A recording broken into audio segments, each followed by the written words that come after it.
New laws that will reduce the period of bankruptcy from 12 to 3-ish years are expected to come into effect imminently. The Department of Justice has said it follows the first debt settlement agreement to be reached under the country's new personal insolvency regime. Reducing the number of years that a person is in bankruptcy measures is seen as an attempt to stop the trend of bankruptcy tourism, which has been increasingly prevalent since the financial crisis. It's a reality Joe Curran from Carlow knows only too well. Joe came through bankruptcy in the UK a number of months ago, and he joins us now alongside solicitor Anthony Joyce. Good morning to you both. Morning. Thank you for joining us, gentlemen. Anthony, can I come to you first, because this is being considered the big fix, you know, for Ireland as a country. What does this new raft of legislation actually mean to us? Yeah, the legislation was passed towards the end of last year, and what it's done, it's brought in a new regime for people who are struggling with debt. So the first thing that they've done is they've reduced bankruptcy from 12 years to 3 years. Okay. And that is actually going to be fully enacted next.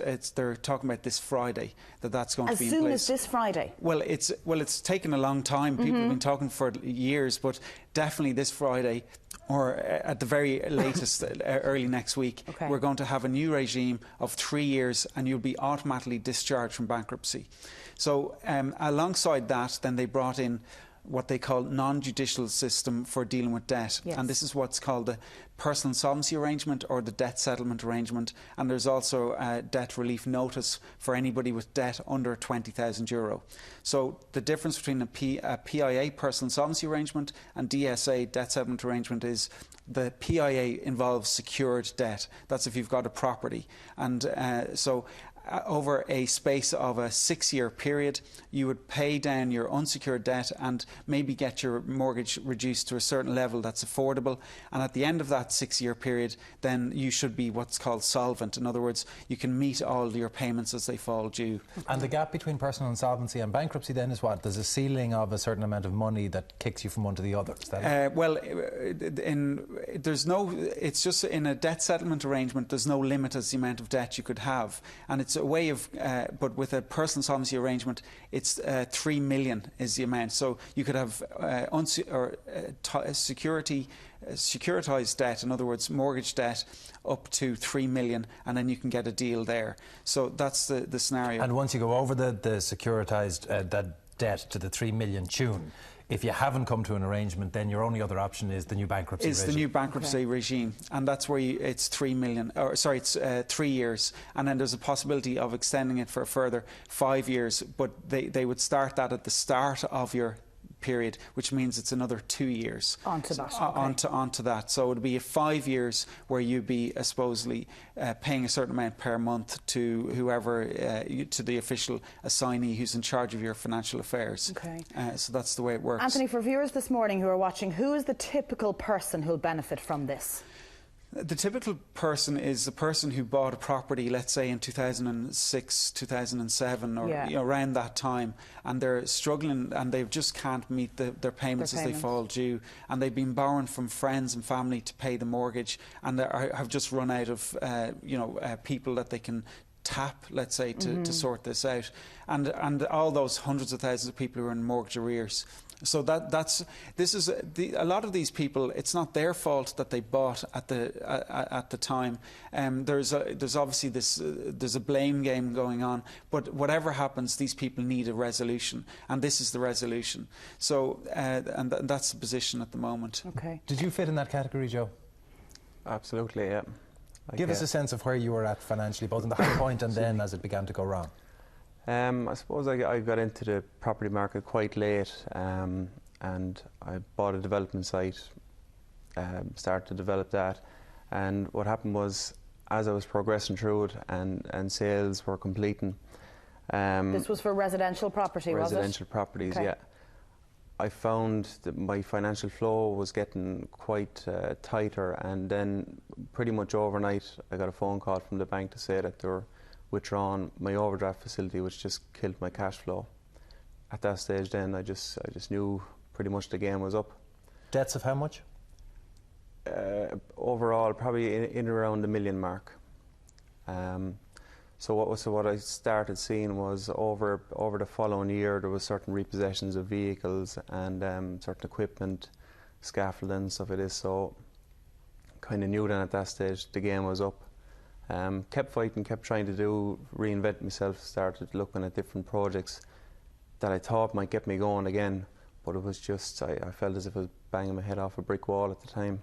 And what was the action from the banks? When you talked to them about the kind of debt that you had, what was their suggestion, or was it simply cough up? Pretty much cough up, aside from one bank who was they were a UK bank, and they probably had the background of bankruptcy from the UK. Like, it was all new to the Irish banks, so they were very much, look, you owe them money, that was it. The UK bank actually tried to work with me on it. Knew I was trying my best at it, but I suppose at the end of the day it was game up as well with them. Were you able to talk to your family, Joe, at the time? Because I know your situation, you know, you're not alone. This is replicated right across the country, and you're through it now. But when you're in the thick of it and you're lying awake with worry at night, were you able to communicate it to your closest and nearest and dearest? Absolutely, and 100% she was extremely supportive. But there was also times where, you know, money flow is gone. Where's it gone? You know, that obviously brought some conflict as well with the loggerheads as well, like with us. But bills have to be paid. Bills have to be paid, exactly. But extremely understanding, both my wife and the rest of my family as well. And how then did you come to the decision that you'd go to the UK and go that bankruptcy route? It was a lot of research online, and eventually then I came across Anthony and Debt Options. And I suppose with a bit more research and having met Anthony, it felt very, I don't think simplified is the right word, but it looked extremely attractive anyhow, considering where I actually was financially. And you went across, filed for bankruptcy there, and as you now stand, you are free and clear of all debt. Yeah, absolutely, yeah. He says it with a big smile. You were out running at 4 a.m. this morning, and the only thing you had to worry about, as you said before we went on air, was this interview. Which, absolutely, you know, yes. In the grand scheme of things, isn't a great worry. Yeah, and it was actually reminding me back in around 2009 when I had those long sleepless nights. My worry was this morning coming on the TV. Yeah. There is, of course, you in one way were lucky because, Anthony, you have to establish what is a centre of main interest in the UK, which isn't available to everybody. No, sure, it's like if people come to me and I look at their situation, we assess what's the best way for them to get out of the debt as quickly as possible. The quickest way to get a solution is to go to the UK. And there's a major upheaval there, and it means actually travelling over there for and being over there for a 6-month period minimum. And do you have to prove to a UK court that you are operating out of the UK, or do you simply have to be uncontested by your Irish creditors? Well, it's a combination of both. You have to cut off your ties from Ireland, and then at the same time establish ties in the UK, and just do the normal things like you know, I suppose try and get a job there. Then if you can get a job, then you have to maybe register to vote. Do all the things to show that you're now living in that country, and then when you're declared bankrupt. It depends on the judge that you come across. Some will have a whole list of questions that they would go through to make sure that you're properly established there. Others in certain courts in the UK are you may just have to go and say your name. It's as simple as that.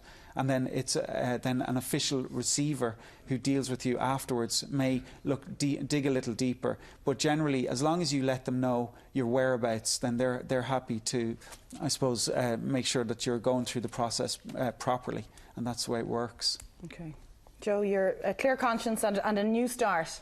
Absolutely, yeah. Good, and good luck to you. Thank you very much for joining us this morning. Anthony, where do people go for all this information if they're... Well, if you just Google Anthony Joyce, you'll find... That's it. Yeah, that's it. Yeah. Thank you very much, guys. Okay, great, thanks.